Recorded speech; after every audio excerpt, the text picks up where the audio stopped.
পোলট্রির মাংস যতই জাতজুত করে রান্না করো তারপরেও কেন জানি রুচিই হয় না। শহরের মানুষ তো দেশি মুরগি খাইতেই চায় না, শুধু পোলট্রি মুরগি খায় আর হচ্ছে পাকিস্তানি মুরগি খায়। আমরা গ্রামের মানুষ বাবু দেশি মুরগি ছাড়া কিছুই খাই না।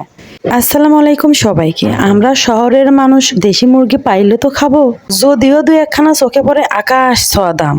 আর গ্রামে তো প্রত্যেক ঘরে ঘরে মুরগি পালে। তো যাই হোক, আজকে আমি রান্না করতে যাচ্ছি হচ্ছে চিকেনের সাথে দুধ দিয়ে সুন্দর একটা বিরিয়ানি। তার জন্য আমি কিছু চিকেন নিয়ে নিয়েছি বড় পিস করে এবং সুন্দর করে ধুয়ে কিছু শুকনা মরিচের গুঁড়া, লবণ এবং টক দই দিয়ে মাখিয়ে নিচ্ছি, সেটা আপনারা দেখতেই পাচ্ছেন। আর এই টক দইটা কিন্তু আমি গুঁড়া দুধ দিয়ে বানাইছি নিজে হাতে। তারপরে চলে আসলাম রান্নাঘরে, বড় একটা হাঁড়িতে কিছু সাদা তেল দিয়ে দিলাম।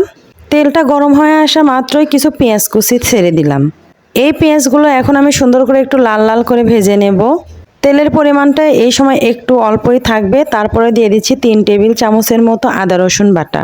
আদা রসুন বাটা দেওয়ার পর একটু নেড়ে চেড়ে নিলাম এবং এখন দিয়ে দিচ্ছি রাঁধুনি মিক্সড বিরিয়ানি মশলার প্যাকেটে যে মশলাগুলো থাকে সেইগুলো।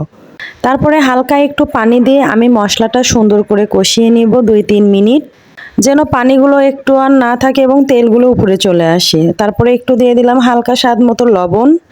এখন একটু ঢাকনা দিয়ে 2-3 মিনিট কষিয়ে নিব। তারপরে দেখেন হয়ে গেছে, তেলগুলো পুরো উপরে চলে আসছে, পানিগুলো নাই হয়ে গেছে। আবারও মশলাগুলো একটু সুন্দর করে নেড়েচেড়ে রাখার পরে আমি চিকেনগুলো দিয়ে দিলাম। আর এটা কিন্তু আমি প্রায় 1 ঘন্টার মতো একটু রেস্টে রেখে দিয়েছিলাম।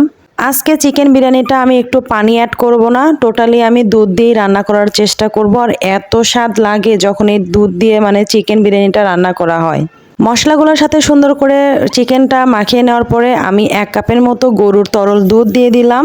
এখন আমি কিছুক্ষণ সুন্দর করে এই মশলা এবং দুধের সাথে চিকেনগুলো সুন্দর করে কষিয়ে নেব।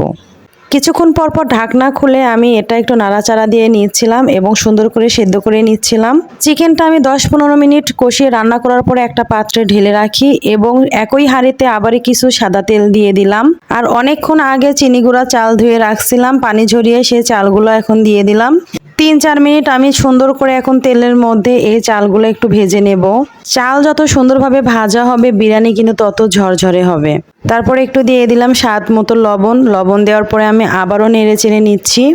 3-4 মিনিট নাড়াচাড়া নেওয়ার পরে আমি এখন একটু ফুটন্ত গরম পানি অ্যাড করে দিচ্ছি। যে কয় কাপ চাল নেবেন সেই কাপেরই ডাবল কাপ পানি দিলেই কিন্তু পারফেক্ট বিরিয়ানি হয়ে যায়। তো আমি বিরিয়ানি রান্নার করার সময় পানির পরিমাণটা একটু মেপে মেপেই দিই যেন ঝরঝরে হয়। 10 মিনিটের মধ্যে দেখলাম যে পানি পুরোটুকু নিচের দিকে চলে গেছে এবং 80% রাইস আমার হয়ে গেছে। এই পর্যায়ে আমি চিকেনগুলো সুন্দর করে ঢেলে দিলাম। এখন চুলার আঁচটা কিন্তু একদম লো মিডিয়াম আছে থাকবে এবং এটা আমি হালকা করে করে সুন্দর করে মিক্সড করে নিচ্ছিলাম। তবে একটু ধৈর্য সহকারে করলেই সুন্দর মিক্সড হয়ে যায়। আর এটা একটু পরপর ঢাকনা দিয়ে ঢেকে দিচ্ছিলাম এবং ঢাকনা খুলে খুলে দেখতেছিলাম। আমার হাঁড়িটা একটু ছোটই হয়ে গেছে। তারপরে দিয়ে দিলাম এর ভিতরে কিছু হচ্ছে ডিম আর হালকা একটু চিনি ছিটিয়ে দিলাম উপরে স্বাদটা বাড়িয়ে নেওয়ার জন্য। হয়ে আসার আগ দিয়ে কয়েকটা কাঁচামরিচ ছিটিয়ে দিলাম সুন্দর একটা ফ্লেভারের জন্য। তো যাই হোক, আমার কিন্তু বিরিয়ানির রান্নাটা একদম কমপ্লিট। শেষের দিকে একটু নাড়াচাড়া দিয়ে নিচ্ছিলাম আর দেখতে পাচ্ছেন কতটা পারফেক্ট হয়েছে। আর শেষের দিকে একটু পেঁয়াজ বেরেস্তা উপরে ছিটিয়ে দিচ্ছিলাম সুন্দর একটা ফ্লেভারের জন্য। তো যাই হোক, আমার দুধ দিয়ে চিকেন বিরিয়ানি রান্নার রেসিপিটা একদম কমপ্লিট। আর এটা কিন্তু খাইতে খুবই মজা লাগে, বিশেষ করে বাচ্চারা। আর আমার বাচ্চারা ঝাল যেহেতু একটু কম পছন্দ করে, এই জন্য তাদেরকে আজকে আমি একদম ঝাল ছাড়াই রান্না করে দিছি, একদম অল্প ঝাল দিয়ে।